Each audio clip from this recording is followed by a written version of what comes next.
Hani Leila Nadishnakaz, could you tell us what the Battle of Maple Island was about? Oh boy, Maple Island. So I was just telling you a little bit about, we had that battle with the Haudenosaunee, the Iroquois Confederacy.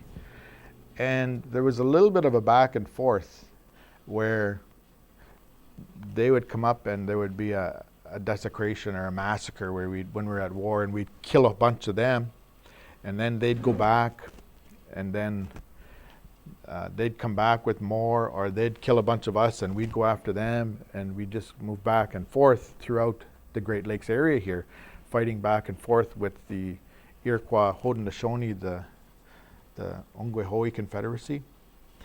And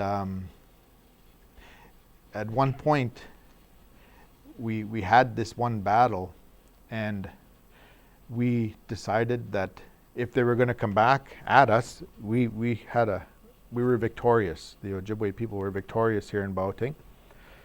And so we went back to we didn't just live in Baoting, because we had to manage a huge territory, this area here.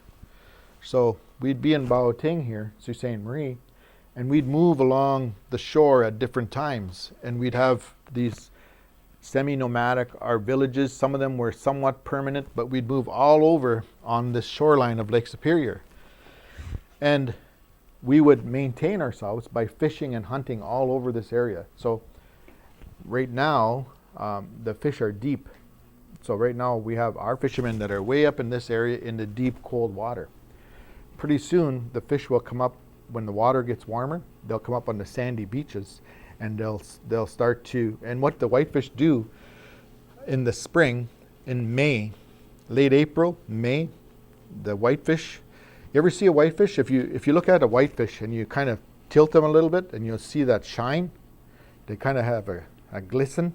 They kind of shine a little bit, like metallic kind of thing, kind of view of it. Anyway, those fish, you know how they get that way is in the spring of the year, they'll actually go up into those sandy beaches like Harmony Beach and Haviland Bay Beach and Batchewana Beach, Pancake Beach, those sandy beaches, and they'll roll around in the sand on the beaches, in the water, in the sand, and they roll around and they'll shine themselves up with that sand. You ever use sand to wash your hands when you're out in?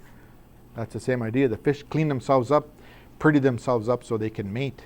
And they mate after that. They try to find girlfriends and boyfriends after that, in the spring.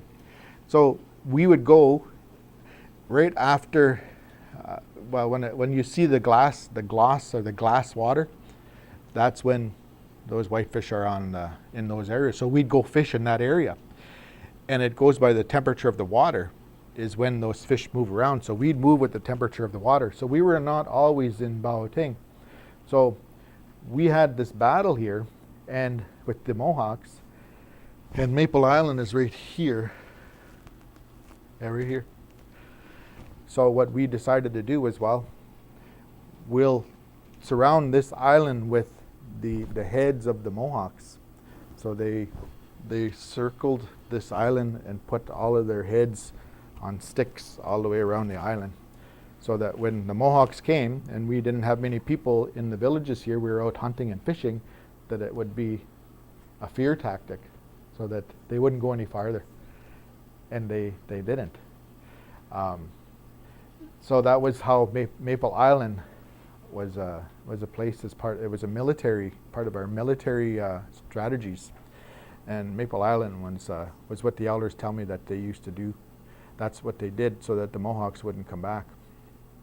My dad, he's 95 now, but he tells me over here that when he was a kid and he would go with the old men and they would go picking wild rice, he would have to take his turn sitting on the beach at night at the fire listening for the Nodawiks. And the Nodawiks are the Mohawks.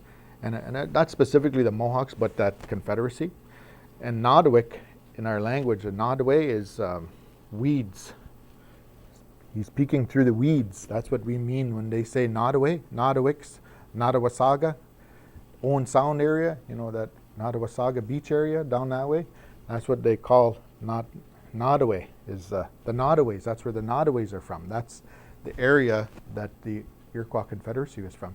So we had to be careful, and that's what the elders would say. You got to be careful of the Nodaways because they'll come.